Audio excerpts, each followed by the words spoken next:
The scream of wind through the cottonwoods was the only sound Vincent Pierce heard as his horse picked its way along the frozen bank of the Carson River that bitter January morning in 1875.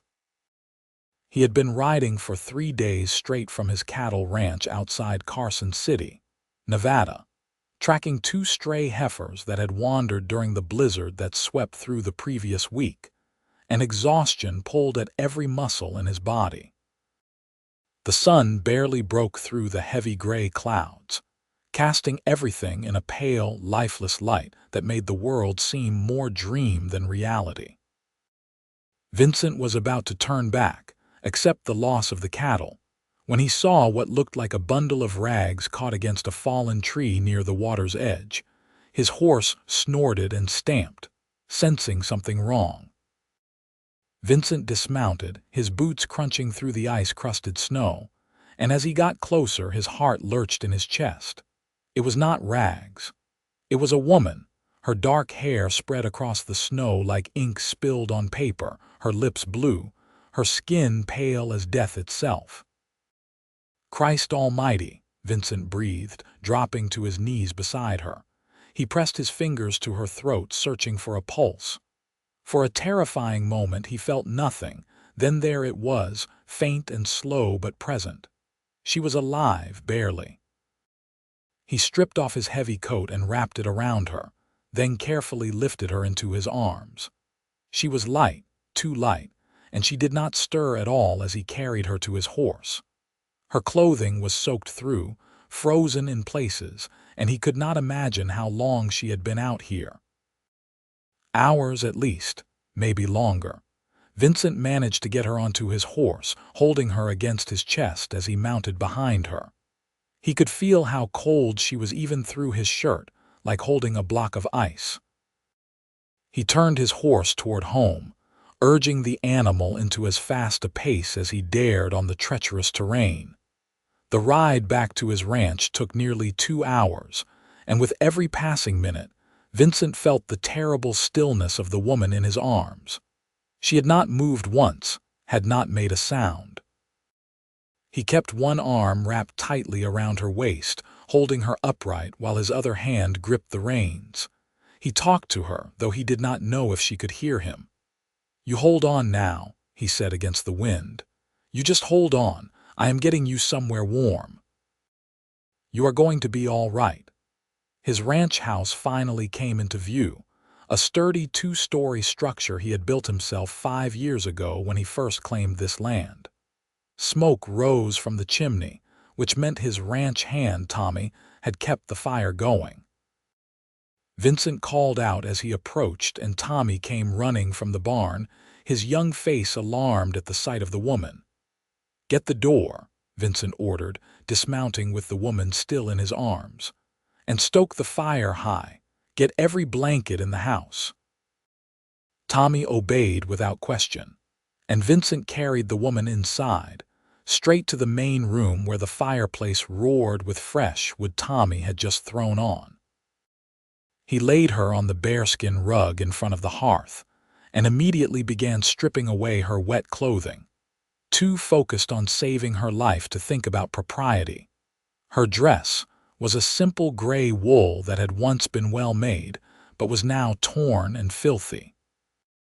Underneath, her chemise and petticoats were equally soaked. Vincent worked quickly, wrapping her in dry blankets, rubbing her arms and legs to try to restore circulation. Her skin was like ice, and her lips remained that terrible blue color. Tommy returned with more blankets and a kettle of water he had heated. "Is she alive?" "Barely," Vincent said. "I need you to ride into town and fetch Doc Morrison, fast as you can." Tommy nodded and was gone in seconds. Vincent heard the thunder of hoofbeats fading into the distance. He turned his attention back to the woman, continuing to rub warmth into her limbs, wrapping her more securely in the blankets. He had seen frostbite before, had lost 2 toes to it himself during his first winter in Nevada, and he knew how serious this was. Minutes stretched into an hour. Vincent did not stop his efforts, did not let himself think about the possibility that he had found her too late. He heated water and used cloths to warm her hands and feet, being careful not to use water that was too hot. He held her hands in his, breathing warm air onto her fingers. It was during one of these moments, as he held her left hand between both of his, that her eyes fluttered open. They were green, he noticed, pale green like new spring leaves, and they stared up at him with a confusion that was almost childlike. "Can you hear me?" Vincent asked, his voice urgent. "You are safe now. You are inside, out of the cold." Her lips moved, but no sound came out at first. She tried again, and this time her voice emerged as barely a whisper. "I cannot feel anything." Vincent's heart clenched. "I know. You have been out in the cold too long. But you are going to be all right. The doctor is coming." She shook her head slightly, the movement weak. "I cannot feel anything," she repeated, and there were tears forming in her eyes now. "Not my hands, not my feet, not anything. It is like I am not even here." Without thinking, driven by instinct and something deeper he could not name, Vincent pulled her up into his arms, holding her close against his chest. He wrapped his arms around her completely, surrounding her with his warmth, and he felt her face press against his shoulder. "Can you feel that?" He asked softly. For a long moment she said nothing. Then, so quietly he almost missed it, she whispered, "Yes." Something shifted in that moment, something Vincent would not understand until much later. He held this stranger, this woman he had pulled from the edge of death, and felt as though he was holding something precious beyond measure. She did not pull away but seemed to sink into his embrace, and he could feel the faintest trembling beginning in her body as the warmth started to reach her. "What is your name?" he asked. "Margaret," she said, her voice still weak but clearer now. "Margaret Harrison. I am Vincent Pierce. You are at my ranch outside Carson City. Do you remember what happened to you?" Margaret was quiet for a moment, and he felt her hands clutch weakly at his shirt. "The wagon," she said finally. "We were crossing the river. The ice broke. Everyone fell in the water." Vincent felt his stomach drop. "There were others with you, my brother. His wife. Their 2 children." Her voice broke. "I tried to hold on to them. I tried. But the current was so strong and it was so cold. I got to the bank, but they just kept going downstream. I called for them, but they did not answer." Vincent closed his eyes, grief washing over him for people he had never known. "How long ago was this?" "Yesterday morning, I think. Or maybe the day before. I do not know. I waited on the bank for someone to come. I called until my voice gave out, then it got dark and so cold. I remember walking, trying to stay warm. After that, everything is just pieces. Snow, trees, the sound of water." "The doctor is on his way," Vincent said. "We are going to take care of you. They are dead, aren't they?" Margaret asked, and her voice was hollow. "My brother, his family, they are all dead." Vincent did not insult her with false hope. "The river was running fast and cold. I am sorry." He felt her body shake with silent sobs, and he just held her, letting her grieve, keeping her warm. They stayed like that until Doc Morrison arrived an hour later, a gruff man in his 60s who had seen just about everything the harsh Nevada territory could throw at a person. The doctor examined Margaret thoroughly while Vincent waited in the kitchen, pacing back and forth. Finally, Doc Morrison emerged, his expression serious but not grim. "She will live," he said. "That is the important thing. She has some frostbite on her toes and fingers, but I do not think she will lose anything if we keep it clean and warm. She is severely exhausted and half-starved, which tells me she was in trouble even before she went in that river. The shock and the cold nearly did her in, but you found her just in time." Vincent felt relief flood through him. "What does she need?" "Rest, warmth, and food. Keep her by the fire for the next few days. Get some broth in her, then gradually work up to solid food." Change the bandages on her hands and feet twice daily. I will come back in 2 days to check on her." The doctor paused, studying Vincent with knowing eyes. "You did a good thing, bringing her in. Another hour and we would be digging a grave instead of treating frostbite." After the doctor left, Vincent returned to the main room. Margaret was asleep, wrapped in blankets, her face finally showing some color. He sat in the chair beside her and watched the rise and fall of her breathing, grateful for every breath she took. Tommy came in quietly. "I will handle the evening chores, boss. You stay with her."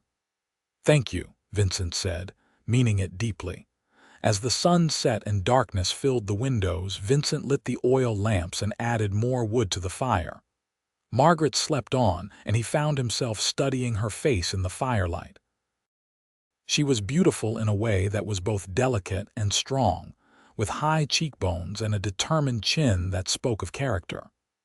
Her dark hair had dried into soft waves that framed her face. He guessed she was in her early 20s, close to his own age of 26. She woke sometime after midnight, her eyes opening slowly. She looked around, momentarily confused, then her gaze found Vincent and seemed to calm. "You are still here," she said. "Where else would I be? I thought maybe I dreamed you." She tried to sit up, wincing as she moved. "Everything hurts now. That is actually a good sign, means the blood is flowing again."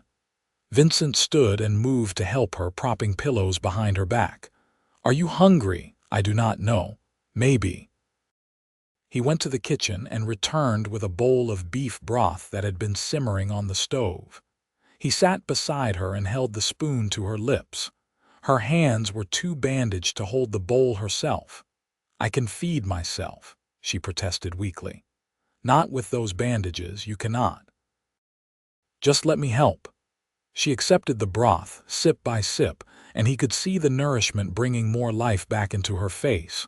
When she had eaten half the bowl, she shook her head. "No more right now. My stomach is not used to it." Vincent set the bowl aside. They sat in silence for a moment, the crackle of the fire the only sound. Finally, Margaret spoke. "Tell me about yourself, Vincent Pierce. What kind of man rides out in a blizzard and saves dying strangers?" Despite the grimness of the situation, Vincent found himself smiling slightly. "The kind who was tracking lost cattle and happened to be in the right place. Though I think maybe it was meant to be. I almost turned back a dozen times." "I am glad you did not." She looked at him with those pale green eyes, and he felt that strange shift in his chest again. "Where did you come from? You do not sound like you were born out here." "Pennsylvania originally. Came west after the war. I was 18 and had no family left, nothing keeping me there. Figured I would make a new start where the land was still open and a man could build something of his own." He gestured around the room. "Built this place with my own hands. Got 100 head of cattle now, good grazing land, water rights to part of the river. It is a small operation, but it is mine." "You fought in the war, 3 years. Infantry." "Saw action at Gettysburg and about a dozen other places I would rather forget." He did not like talking about the war, but something about her made him want to share. "Lost my brother at Cold Harbor. That was when I knew I could not go back home after. Too many ghosts." Margaret nodded slowly. "My brother David fought too. For the Union, same as you, I suppose. He came back different, quieter. He had bad dreams. His wife Ellen was patient with him, though. They married right after the war and headed west 3 years ago, settled in Sacramento. They had 2 little girls." Her voice caught. "Sarah was 5. Little Emma just turned 3. Vincent reached out and took her bandaged hand gently in his. "I am so sorry." "They were coming to get me," Margaret said, tears spilling down her cheeks.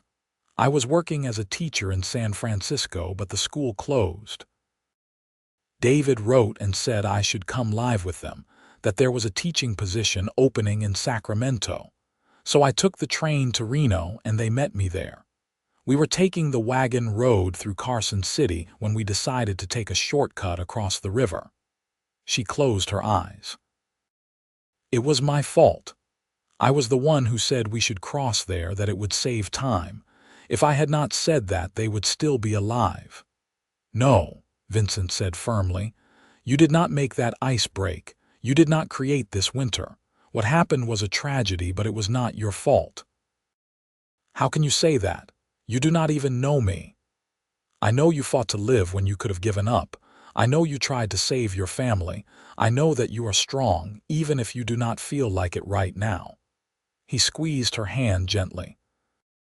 And I know that they would not want you blaming yourself. Margaret cried then, really cried, and Vincent held her through it just as he had before.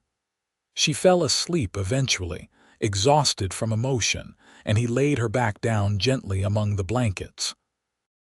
He settled into the chair beside her, meaning to stay awake and keep watch, but his own exhaustion caught up with him, and he dozed off as the fire burned low. He woke to find pale dawn light creeping through the windows and Margaret awake watching him. You stayed all night, she said. Wanted to make sure you were all right. You barely know me. Does not seem to matter much. The words came out before he could think about them, and he saw surprise flicker across her face. Over the next several days, a routine developed. Vincent tended to Margaret's needs, changing her bandages as the doctor had instructed, bringing her food, helping her move from the floor to the sofa when she was strong enough. Tommy handled most of the ranch work, checking in periodically but giving them privacy. Margaret slowly regained her strength, the color returning to her face, the terrible blue tint leaving her lips and fingers. They talked during those long hours by the fire. Vincent found himself sharing things he had never told anyone, stories from his childhood in Pennsylvania, memories of his brother, dreams he had for the ranch. Margaret told him about growing up in Philadelphia, about her love of teaching, about the books she had read and the places she hoped to see someday.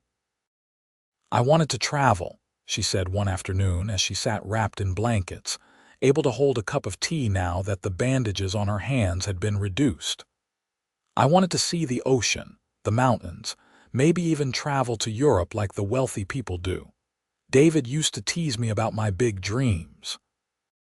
They are not too big, Vincent said. A person should have dreams. What are your dreams? He considered the question. I want this ranch to be something substantial, not just 100 head of cattle, but a real operation with hired hands and breeding stock that other ranchers want to buy. I want a home that is full of life and laughter, not just me and Tommy rattling around in these empty rooms. I want to build something that lasts, something I can be proud of. A family, Margaret said softly. Yes, a family. He looked at her, held her gaze. I never much thought about that before, but lately it has been on my mind. Something passed between them in that moment, an acknowledgement of what was growing between them, even though neither had spoken it aloud. Margaret looked away first, color rising in her cheeks that had nothing to do with the fire's warmth. When Doc Morrison came back for his follow-up visit, he declared himself pleased with Margaret's progress. You have done a fine job caring for her, Vincent. The frostbite is healing well. She should avoid walking too much for another week or so. Let those toes fully recover, but I think she will make a complete recovery. After the doctor left, Margaret said quietly, I need to think about what comes next. I cannot impose on your hospitality forever. You are not imposing, Vincent said quickly. You are welcome to stay as long as you need. But I have no money, no family now. I have nothing but the clothes on my back, and those were ruined. She looked down at her hands. I do not even know where I would go. Then stay here, Vincent said. Stay and recover fully. After that, we can figure out the rest. I cannot just live here for free, Vincent. It would not be proper. You could work for me. I need someone to help run the house, do the cooking and such. Tommy and I have been batching it for too long, eating beans and hardtack more often than not. You could teach me to read better too. I only made it through a few years of school before I had to start working." Margaret studied him with those perceptive green eyes. "Is that really what you want?"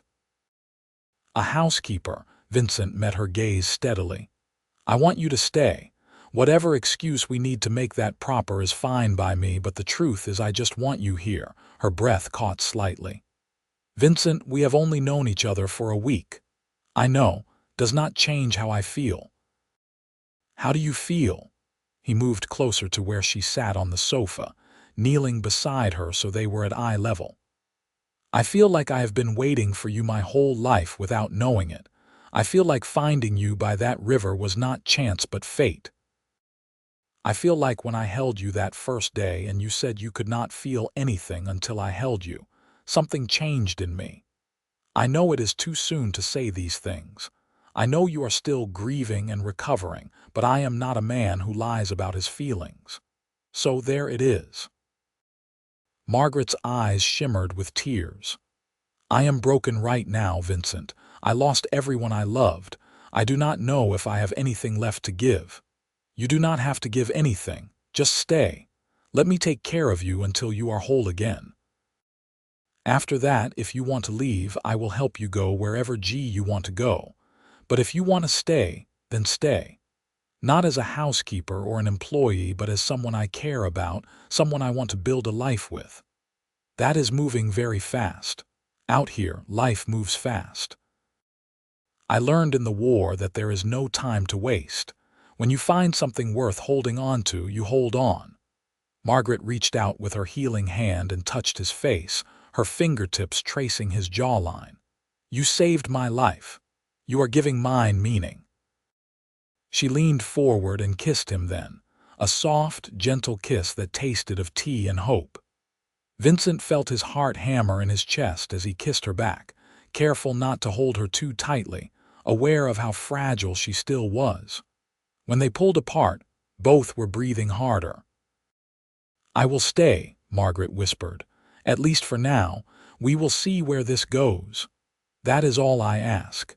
The weeks that followed were some of the happiest Vincent could remember. Margaret grew stronger every day, moving around the house with increasing ease, taking over the cooking and bringing a woman's touch to the rough bachelor quarters Vincent and Tommy had maintained. She proved to be an excellent cook, turning their simple provisions into meals that actually had flavor and variety. She also began teaching Vincent to read better in the evenings, sitting close beside him at the kitchen table, guiding him through newspapers and books with endless patience. But more than any practical contribution, she brought life to the house. Her laughter rang out when Tommy told one of his awful jokes. She hummed while she worked, old songs Vincent half remembered from childhood. She asked questions about the ranch and seemed genuinely interested in the answers. She fit into his life as though she had always been there. They grew closer with each passing day. Vincent found excuses to be near her, to touch her hand in passing, to sit beside her in the evenings. Margaret seemed to welcome his attention, leaning into him when they sat together, seeking his hand when they walked outside in the cold evening air. One night in late February, nearly 6 weeks after he had found her, they were sitting together on the sofa after Tommy had gone to bed. The fire was burning low, casting dancing shadows on the walls. Margaret had her head on Vincent's shoulder and he had his arm around her waist. "I have been thinking," she said softly, "about David and his family. What about them? They should have a proper memorial. Something to mark that they were here, that they mattered. I have been so caught up in my own recovery that I have not done right by them." Vincent turned to look at her. "What did you have in mind? There is a cemetery in Carson City, is there not? I would like to have markers made, even without bodies to bury. Just something that says they existed, that they were loved." "We can do that," Vincent said. "We will go into town tomorrow if you feel up to it." Margaret nodded, then was quiet for a long moment. "I have been afraid to grieve them properly," she admitted. "Afraid that if I really let myself feel it, I will break apart and not be able to put myself back together. But I think I need to do it. I need to say goodbye." "I will be there with you," Vincent promised. "You do not have to do it alone." The next morning, they made the ride into Carson City. It was Margaret's first time leaving the ranch since she had arrived, and Vincent kept a careful eye on her, making sure she was handling the journey well. She seemed fine, sitting straight in the saddle of the gentle mare he had given her to ride, her face determined. Carson City was a bustling territorial capital, with a mix of permanent buildings and rough-hewn structures that spoke to the town's rapid growth since the silver boom in nearby Virginia City. They made their way to the local stonemason first, a German immigrant named Friedrich who listened solemnly as Margaret described what she wanted. "4 markers," she said, her voice steady despite the pain Vincent could see in her eyes. "For David Harrison, Ellen Harrison, Sarah Harrison, and Emma Harrison. All lost to the Carson River in January of 1875. Friedrich nodded. "I will make them beautiful, miss. You have my word." After arranging for the markers, they went to the cemetery, a windswept patch of land on the edge of town where wooden crosses and stone markers stood in uneven rows. The caretaker showed them an available plot, and Margaret stood there for a long time, staring at the empty ground. "This will be their place," she said finally. "Even if their bodies are not here, this will be where people can come and remember them." Vincent stood beside her, his hand on her shoulder, and Margaret began to cry. Not the wild, desperate tears of that first night, but deeper, quieter tears that spoke of profound loss. She talked about her brother, about the little girls who would never grow up, about Ellen's kindness and David's terrible jokes, and all the moments they would never have. Vincent just listened, bearing witness to her grief, his presence a steady anchor. They stayed until Margaret was ready to leave, and when they rode out of the cemetery, she seemed lighter somehow, as though a burden had been shared and thus made easier to carry. On the ride back to the ranch, Margaret said, "Thank you for doing that with me. You do not need to thank me." "Yes, I do. You have given me so much, Vincent. A home, safety, kindness. You have asked for nothing in return." "That is not true. You have given me plenty." "Like what?" "Hope," he said simply. "I did not realize how lonely I was until you were here. This ranch, as much as I love it, was starting to feel more like a prison than a dream. But with you here, it feels like a home. You make me want to build that future I talked about." Margaret was quiet for a moment, then said, "I think I am falling in love with you, Vincent Pierce." His heart soared, but he kept his voice calm. "You think, or you know?" "I know," she said, looking at him with those green eyes that had haunted his dreams since the day he found her. "I know it is fast and may be foolish, but I know what I feel. You are a good man, the best man I have ever known. You are kind and strong and genuine. When I am with you, I feel safe in a way I have never felt before. When you hold me, everything else fades away and there is just us, just this moment. So yes, I am falling in love with you. I might already be all the way there."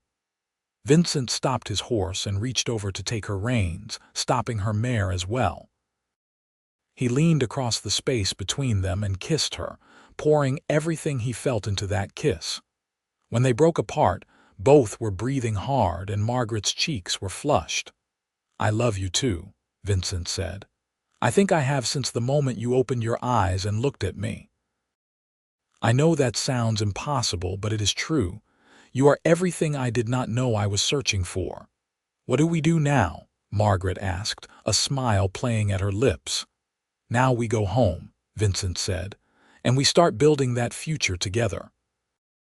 They rode the rest of the way in companionable silence, hands occasionally reaching across to touch, smiles exchanged like secrets. When they reached the ranch, Tommy took one look at their faces and grinned. "About time you two figured it out," he said. "I was starting to think I would have to knock your heads together." Vincent laughed, the sound free and genuine. "That obvious. Blind man could have seen it, boss. You two have been dancing around each other for weeks." That night, after Tommy had gone to his quarters in the barn, Vincent and Margaret sat together by the fire. Vincent took her hand, noting how well it had healed, the scars barely visible now. "Marry me," he said, the words coming out before he had planned them. Margaret's eyes went wide. "What?" "Marry me, Margaret.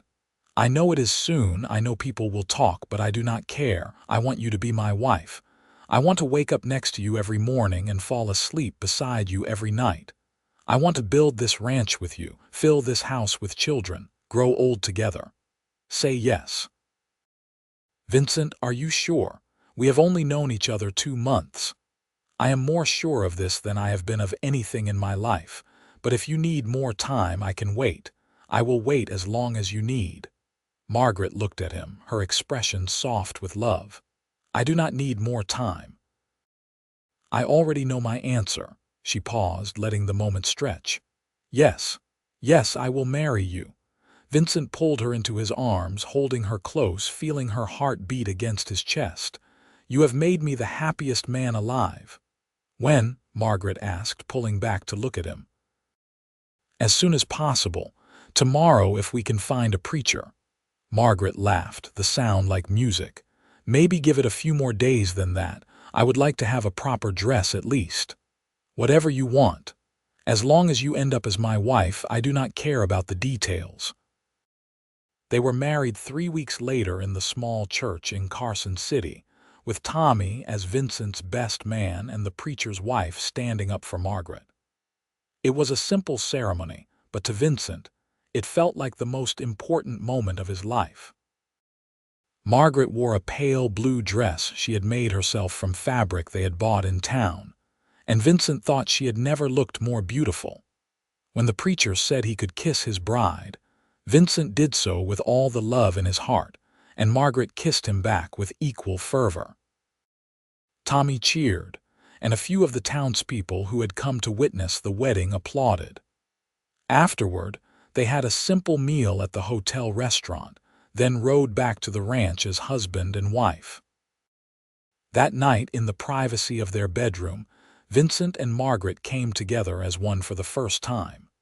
Vincent was gentle, mindful of all she had been through, and Margaret was shy but eager. They learned each other's bodies slowly, taking their time, and when they finally joined together, it felt like a completion, 2 halves becoming whole. Afterward, as they lay tangled together in the darkness, Margaret said, "I never imagined I could be this happy. A few months ago, I thought my life was over. I was ready to die in that snow." "But you did not die," Vincent said, stroking her hair. "You fought to live, and now look where you are." "Where we are," Margaret corrected. "This is not just my happiness, Vincent, it is ours." "Ours," he agreed, and sealed it with a kiss.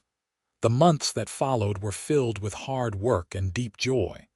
Spring came to Nevada, bringing green grass and warm winds that dried the mud. The cattle grew fat on the new growth, and Vincent bought 20 more head, expanding his herd.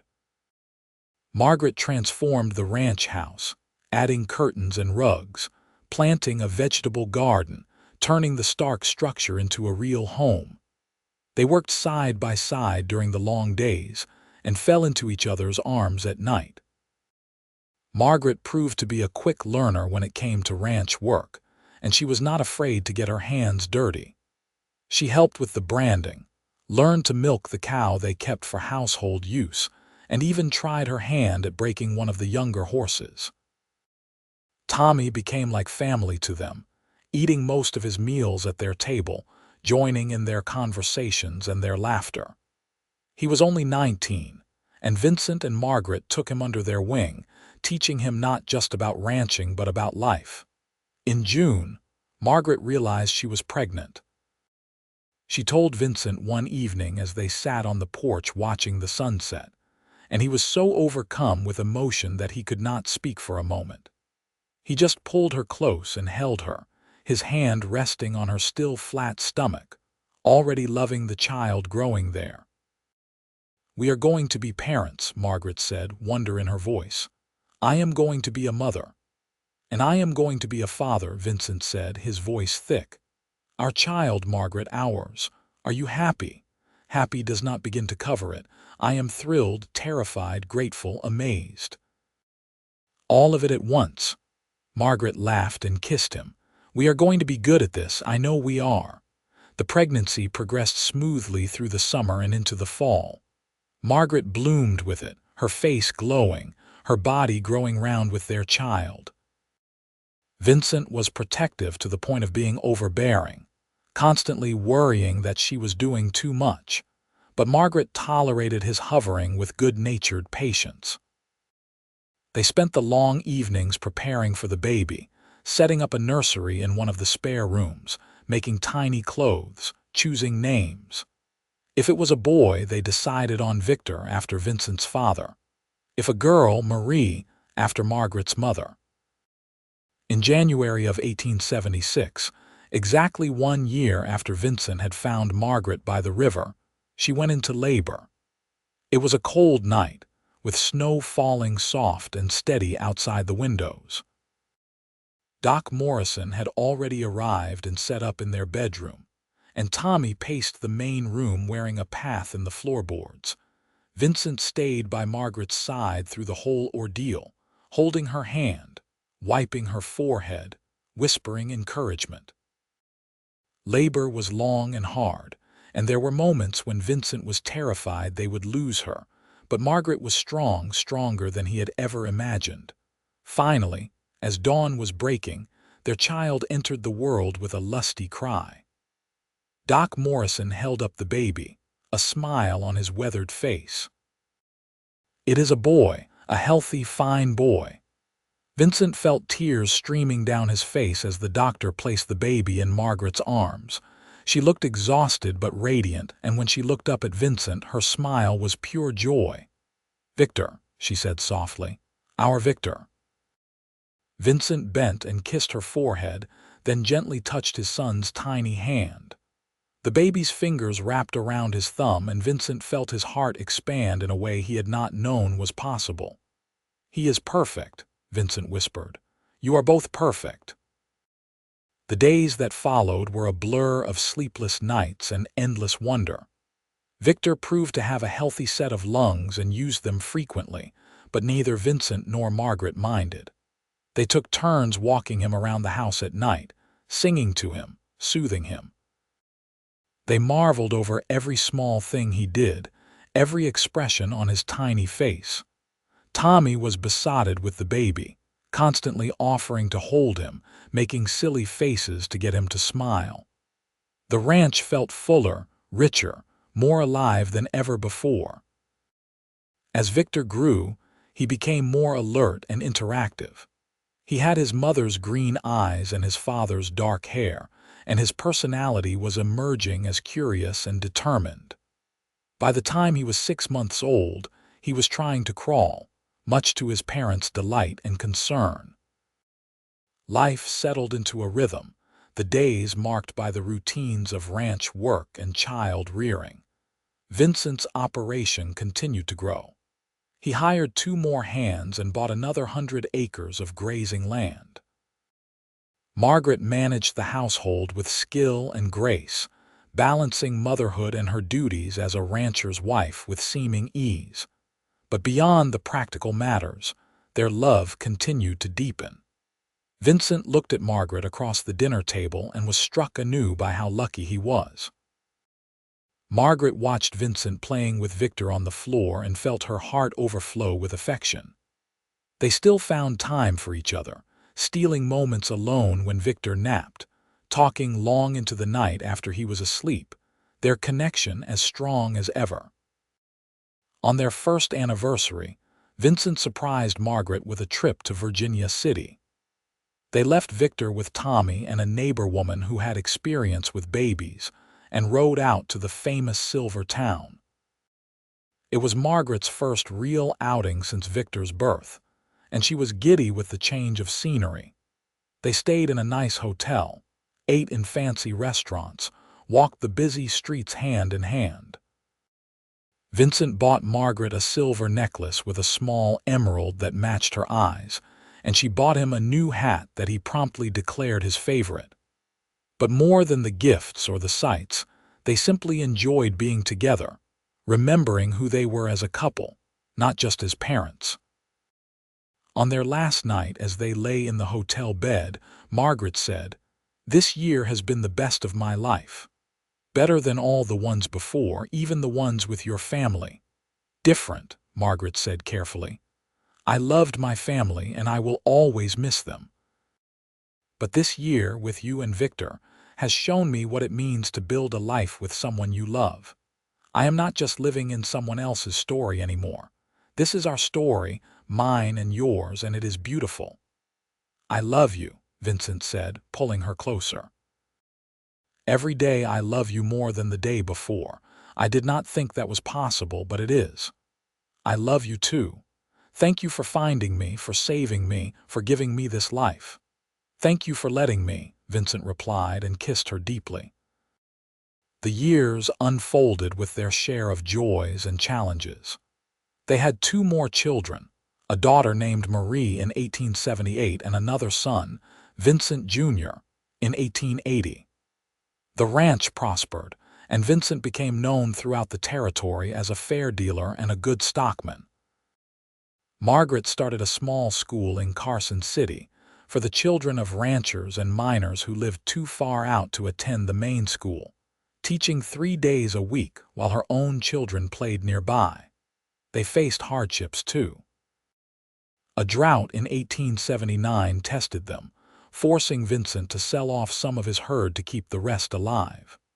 Margaret's health suffered after Vincent Jr.'s birth, and for a few frightening weeks, they worried she might not recover. But she did, as strong as ever, and was soon back to her usual activities. Through it all, their love remained the bedrock of their lives. They still sat together on the porch in the evenings, watching their children play, talking about their days, making plans for the future. They still found time to be alone together, to remember what it was like when it was just the 2 of them against the world. One evening when Victor was 10, Marie was 7, and Vincent Jr. was 5, the children asked about how their parents met. They were all sitting at the dinner table, the family ritual that Margaret insisted on no matter how busy the day had been. "Tell us the story, Papa," Victor said. "Tell us how you found Mama." Vincent looked at Margaret and she smiled, nodding. He had told the story before, but the children never tired of hearing it. "It was the coldest day I can remember," Vincent began. "January of 1875. I was tracking lost cattle along the Carson River when I saw what I thought was a bundle of rags caught against a fallen tree. But when I got closer, I realized it was a woman, barely alive, half frozen in the snow." "And that was Mama," Marie said, her eyes wide with the drama of it. "That was your Mama," Vincent confirmed. "I brought her back here, got her warm, and the doctor said I had found her just in time. Another hour and she would have been gone." "But she said she could not feel anything," Victor prompted, knowing this part of the story. "That is right. She opened her eyes and told me she could not feel anything, not her hands or her feet or anything. It scared me because I thought maybe she was hurt too badly to save. But then I held her, wrapped her in my arms, and I asked if she could feel that. And she said yes." All 3 children chorused together. "She said yes," Vincent agreed, looking at Margaret with all the love he felt. "And I knew in that moment that I was going to spend the rest of my life making sure she could always feel something, that she would never be cold or alone again." "And then you fell in love and got married and had us," Vincent Jr. said, bouncing in his chair. "That is exactly right, son." We fell in love, we got married, and we had you three, which makes us the luckiest people in the world." "Tell them the rest," Margaret said softly. "About my family." Vincent's expression grew serious. "Before I found your mama, she had been traveling with her brother and his family. They were crossing the river when the ice broke and they all fell into the water. Your mama tried to save them, but the current was too strong and it was too cold. They did not make it." The children were quiet, understanding the gravity of this. "That is why we visit the cemetery," Victor said. "That is right. We go to remember them, to honor them. Your Uncle David, your Aunt Ellen, and your cousins Sarah and Emma, they are part of our family too, even though we never got to meet them." "But something good came from something sad," Marie said, with the wisdom of a child. "Because if that had not happened, Mama would not have been at the river and Papa would not have found her, and then we would not be here."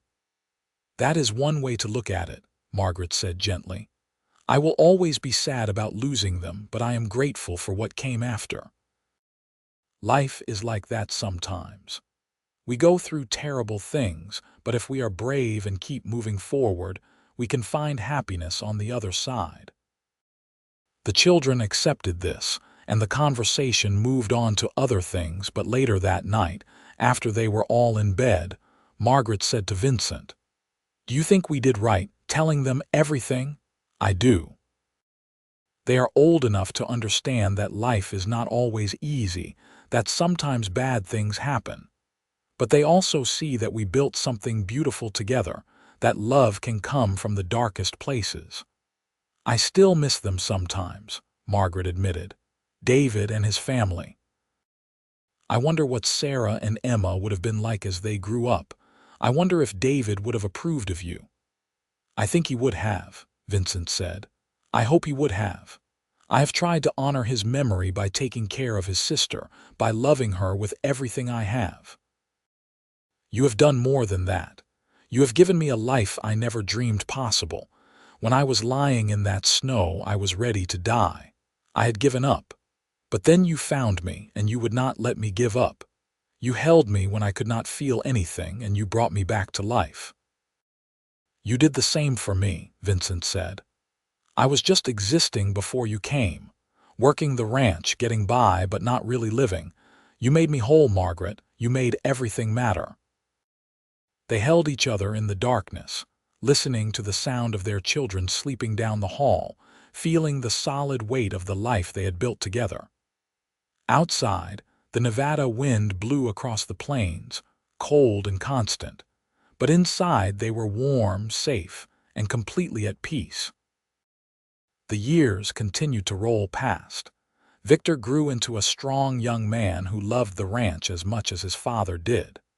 Marie showed her mother's love of teaching and began helping with the school. Vincent Jr. was the adventurous one, always wanting to explore beyond the boundaries of the ranch, talking about seeing California and the territories beyond. Vincent and Margaret grew older together, their hair going gray, their faces showing the marks of sun and wind and hard work. But their love never diminished. If anything, it deepened, became more essential, like water to thirsty ground. On their 20th anniversary, Vincent took Margaret back to the spot on the river where he had found her. It was summer now, not winter, and the place looked completely different. The river ran low and lazy, and wildflowers bloomed along the banks. "This is where it all started," Vincent said, standing on the exact spot where he had knelt beside her frozen form 2 decades before. "This is where I found you." Margaret looked around, her expression thoughtful. "I did not think I would ever come back here. For years I was afraid to. But now, standing here with you, it just feels like part of our story, the beginning of something wonderful. You were so still, so cold, I was sure I was too late. But your heart kept beating and you kept fighting, and here we are." "Here we are," Margaret echoed. She took his hand, lacing their fingers together. 20 years, 3 children, a life beyond anything I imagined. Thank you, Vincent, for everything." Thank you for saying yes when I asked you to marry me. Thank you for building this life with me. Thank you for every day, every moment. They stood there together as the sun set over the Sierra Nevada mountains, painting the sky in shades of orange and pink and gold. The river murmured its eternal song, and somewhere nearby, a bird called out to its mate. It was peaceful and perfect, a moment out of time. "Do you remember what you told me that first day?" Margaret asked. "When I said I could not feel anything, I remember. I pulled you into my arms and asked if you could feel that. And I could. For the first time in hours, maybe days, I could feel something. I could feel warmth and safety and the possibility that I might survive after all." She turned to face him fully, her green eyes still as bright as they had been at 22. "You have made me feel alive every day since then. Even in the hard times, even when we have struggled, I have felt alive and loved and grateful to be here." Vincent cupped her face in his work-roughened hands and kissed her as the sun slipped below the horizon.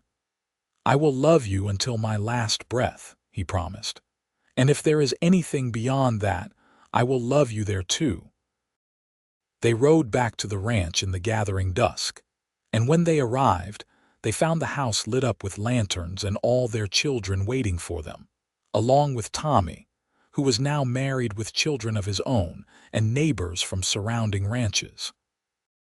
Margaret and Vincent had thought they were going out for a quiet anniversary ride, but their family had planned a surprise celebration.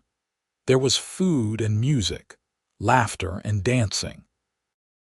Victor and his wife of 2 years were there, Marie and her beau, Vincent Jr. with his perpetual energy and wild stories of the places he wanted to go. The house that Vincent had built as a lonely bachelor was filled to bursting with love and life, exactly as he had once dreamed. As the party wound down and guests began to leave, Margaret stood on the porch watching the stars emerge in the vast Nevada sky. Vincent came up behind her and wrapped his arms around her waist, and she leaned back against him, fitting perfectly as she always had. "This life we have built," Margaret said softly, "it is more than I ever deserved. It is exactly what you deserved, what we both deserved. We found each other when we needed each other most, and we held on tight. I was drowning in ice water, and you pulled me out. But Vincent, you saved more than my body that day. You saved my soul, my spirit, everything that makes me who I am. I had lost everyone I loved, and I thought I would never feel whole again. But you made me whole. You made me more than whole." "We saved each other," Vincent said, and he believed it with all his heart. "I was drowning too in loneliness and empty routines. You gave my life purpose and meaning. You turned this ranch into a home, turned me into a husband and father, turned existence into a life worth living." They stood together in the starlight, watching the last guests ride away, hearing their children settling in for the night inside. Marie's laughter rang out at something Victor said, and Vincent Jr.'s voice called good night to them both. "How did we get so lucky?" Margaret wondered aloud. "I do not think it was luck," Vincent said. "I think it was choice. You chose to keep fighting when you were freezing in that snow. I chose to keep riding when I wanted to turn back.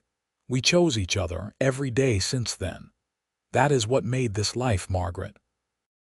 Our choices, our love, our determination to hold on no matter what." Margaret turned in his arms so she faced him, her hands coming up to rest on his chest, feeling his heartbeat steady and strong beneath her palms. "Then I choose you again, Vincent Pierce. Today, tomorrow, and every day after that. I choose this life, this love, this family we have built. I choose you. And I choose you, Margaret Pierce, always and forever." They kissed under the stars in front of the house they had made a home, surrounded by the life they had created together. Inside, their children's voices drifted out through the open windows, and somewhere in the barn, Tommy's youngest boy was probably bothering the horses, and the wind carried the scent of sage and grass and the promise of morning. It was an ordinary moment and an extraordinary one all at once, like so many moments in their 20 years together. It was real and solid and true, built on a foundation of love that had begun with a half-frozen woman by a river and a cowboy who refused to let her die. Years continued to pass, as they inevitably do. Victor took over more of the ranch operations as Vincent's joints began to protest the hard work. Marie married her beau and moved to Reno, where she opened her own school. Vincent Jr. eventually headed to California as he had always wanted, though he came back to visit several times a year, always with new stories and new adventures. Vincent and Margaret became grandparents, welcoming Victor's children with the same joy they had felt with their own. They grew old together slowly, the years marked by small changes rather than sudden shifts. Vincent's hair went completely white. Margaret needed spectacles for her reading. They moved a little slower, talked a little softer, but their love remained as vibrant as ever. On their 30th anniversary, they made another trip to the river, though this time they took a wagon rather than riding. It was winter again, echoing that long-ago day when their lives had collided. The river was partially frozen, and snow lay thick on the ground. 30 years, Margaret said, bundled in warm furs, looking out at the landscape that had nearly claimed her life. It feels like yesterday and a lifetime ago all at once. I see you lying there every time I close my eyes, Vincent admitted, even after all these years. You looked so pale, so still. I was terrified. But you did not let fear stop you. You acted and you saved me. Margaret took his hand, both of them wearing thick gloves against the cold. Sometimes I think about what would have happened if you had turned back like you wanted to. If you had given up on those cattle and gone home. I would have missed the best thing that ever happened to me, Vincent said simply. But you know what? I do not think I would have turned back. I think somehow some part of me knew I needed to keep going, that something important was waiting. Fate, Margaret said. Call it what you want. I just know I was meant to find you and you were meant to survive. Everything that came after was meant to be. They sat in the wagon, watching the river flow beneath its coating of ice, and Vincent thought about the passage of time, about the life they had lived, about the love that had sustained them through every challenge. He had lost count of how many times he had told Margaret he loved her, but it never felt like enough. Words seemed inadequate for what he felt. As they prepared to head back to the ranch, Vincent said, "When my time comes, whenever that is, I want you to know that every day with you has been a gift. Every single day, you made my life better in ways I cannot even express." Margaret's eyes filled with tears. "Do not talk about that. We have years yet. Maybe we do, maybe we do not. But either way, I want you to know. You are the best thing that ever happened to me, Margaret. Finding you by that river, holding you, watching you come back to life, falling in love with you, building this family together. It has all been the greatest adventure of my life." "Mine too," Margaret whispered. "You gave me everything, Vincent. A home, a family, a love that healed all my broken places. I could not feel anything that day you found me, but you made me feel again. You made me whole, and you have kept me whole ever since." They rode back to the ranch slowly, the old horse pulling the wagon at an easy pace, and when they arrived, the house was once again filled with family. Victor and his growing brood, Marie and her husband visiting from Reno, Vincent Jr., who had surprised them by coming home for the anniversary, Tommy and his family. The house rang with voices and laughter, with the sounds of children playing and people who loved each other coming together. Margaret and Vincent stood in the doorway of their home, looking at the scene before them, and Vincent felt complete satisfaction settle over him. This was what he had worked for, what they had built together. Not just the ranch, not just the house, but this family, this love, this legacy that would continue long after they were gone. "We did good," he said to Margaret. "We did wonderful," she replied. They lived another 15 years, seeing their grandchildren grow, welcoming great-grandchildren, watching their family tree expand and flourish. Vincent's cattle operation became one of the most respected in Nevada, and Margaret's influence on education in the territory was recognized with a special commendation from the governor. But more important than any external recognition was the life they lived day to day, the small moments of connection and love that made up a marriage. When Vincent finally passed away in the winter of 1910 at the age of 81, he did so peacefully in his sleep, with Margaret beside him as she had been for 45 years. His last words to her, spoken the evening before, were the same words he had spoken countless times before. "I love you." Margaret grieved deeply but not despairingly. She knew she had been given a gift that many people never received, a true and lasting love, a partner who cherished her, a life filled with meaning and joy. She lived another 3 years, spending her time with her family, writing down the stories of their life together so that future generations would know where they came from. On a cold January morning in 1913, Margaret asked Victor to take her to the river one last time. He helped his 84-year-old mother into the wagon, bundled her in warm blankets, and drove her to the spot that had started everything. Margaret stood on the bank, looking at the place where Vincent had found her 58 years before. The river still flowed, still sang its endless song.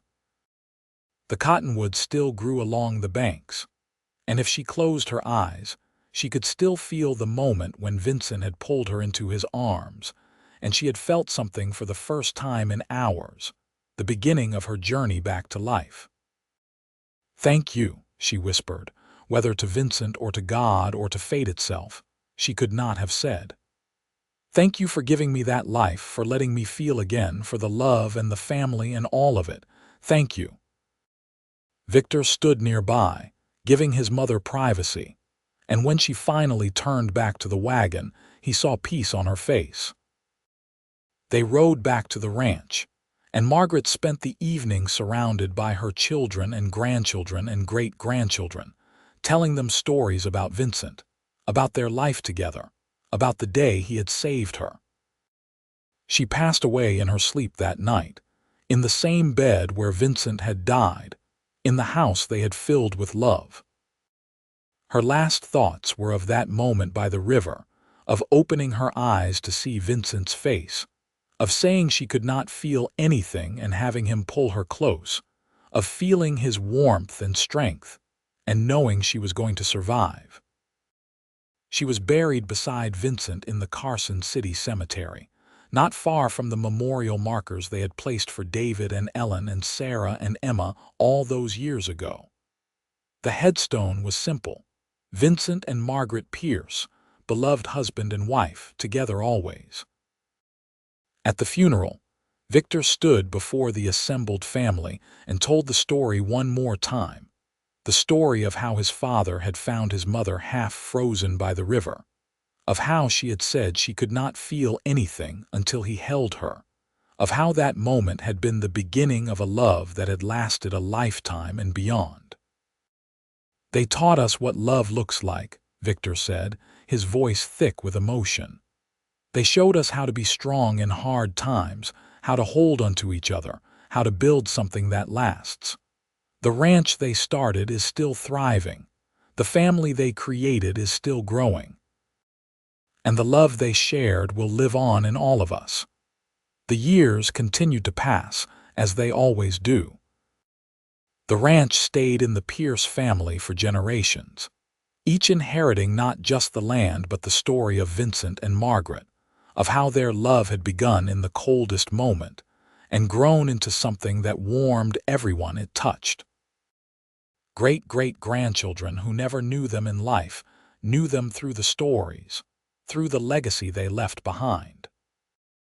And sometimes, on cold winter mornings when the river ran fast and the snow lay thick on the ground, people swore they could see two figures standing by the water's edge, holding each other close, a cowboy and the woman he had saved, still together after all these years, still choosing each other, still in love.